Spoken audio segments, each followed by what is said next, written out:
Mga kapatid, tayo ay pinagpala ng Panginoon sa ating pagsamba at sa ating muling pagtatalaga ng ating buhay bilang mga mapagkakatiwalaan Kristiyano at Disipulo.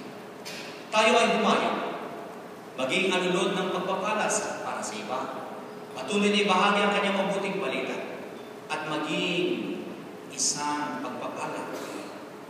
Hindi lamang sa buong linggong ito, kundi sa araw-araw ng ating buhay. Tanggapin natin ngayon ang kanyang makalangit na pagpapala. At ngayon, mga kapatid, tanggapin ninyo ang masaganang pagpapala ng ating Panginoong Diyos, na siyang lumalang ng lahat ng bagay at siyang nagkaloob sa lahat ng ating mga hari-harian.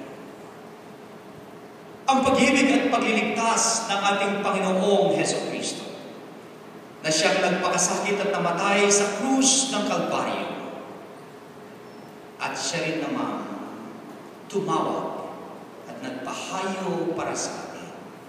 Ang pagkipisan, tanglaw, pangaling, karunungan, katalinuhan, at kapayapaan ng banal na Espiritu ay sumaatin namang lahat sa inyo na mga nanampahang Metodista dito sa Tagalog Congregation, sa ating mga mahal sa buhay, mula ngayon at magpahanggang sa wakas.